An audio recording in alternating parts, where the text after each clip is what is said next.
Hello my friends. இன்றைக்கி வீட்டுக்கு தேவையான கொஞ்சம் வெஜிடபிள்ஸ்லாம் வாங்கிட்டு அப்படி கிளம்பும்போது என் பொண்ணு, அம்மா எனக்கு கொஞ்சம் பசிக்கிற மாதிரி இருக்குமா அப்படின்னு சொன்னேன். அந்த வெளியே போனாலே இந்த பிள்ளைகளுக்கு பசிலாம் எங்கேருந்து தான் வருமோ தெரியாது. என் பையன் வேறு ஹோட்டலில் போய் உட்காந்துட்டு அம்மா பசிக்குதுன்ட்டு இருந்தான். சரி ஓகே அப்படின்னு ஆர்டர் போட்டுருந்தேன். வந்தவங்க கிட்டே என் பையன் பீஸா வாங்கிட்டாங்க, பீஸா கொடுங்கன்னு கேட்டுட்டு இருந்தான்.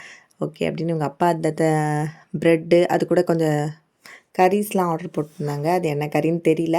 டேஸ்ட் பண்ணி பார்க்கலான்னு பார்த்தா ஒரு இது வேர்க்கடலை சட்னி மாதிரி இருந்தது, இன்னொன்று பார்த்தா கத்திரிக்காய் மாதிரி இருந்தது, இன்னொன்று ஏதோ ஒரு மாதிரி இருந்தது. ஆனால் ஓரளவுக்கு சாப்பிட்ற மாதிரி தான் இருந்தது. எல்லாமே ஒரு மாதிரி டிஃப்ரெண்ட்டாக வெரைட்டியாக இருந்தது. இதுவரை நான் இந்த மாதிரி சாப்பிட்டது கிடையாது. நீங்கள் இந்த மாதிரி சாப்பிட்ருந்தீங்கன்னா கண்டிப்பாக கமெண்ட் பண்ணுங்கள். ஆனால் டேஸ்ட் ரொம்ப அல்டிமேட்டுன்னு சொல்ல முடியாது, ஓரளவுக்கு சாப்பிடலாம் அந்த மாதிரி இருக்கும். பசியில் இருக்கிறவனுக்கு எதை கொடுத்தாலும் சாப்பிட்லாங்கிற மாதிரி இருக்கும்ல, அந்த மாதிரி தான் இருக்கும். அது மட்டும் இல்லை, ஒரு சிக்கன் சவர்மா ஒன்று ஆர்டர் போட்டிருந்தாங்க. சவர்மானா ஒரு சின்ன ரேப் வரும்னு நினச்சேன், ஆனால் பெரிய ரேப்பாக தான் இருந்துச்சு. 2 பேர் தாராளமாக சாப்பிட்ற அளவுக்கு இருந்தது. அதை ஃபுல்லாக சாப்பிட்டு முடிச்சுட்டு நாங்கள் அங்கேருந்து கிளம்பிட்டோம். பாய்.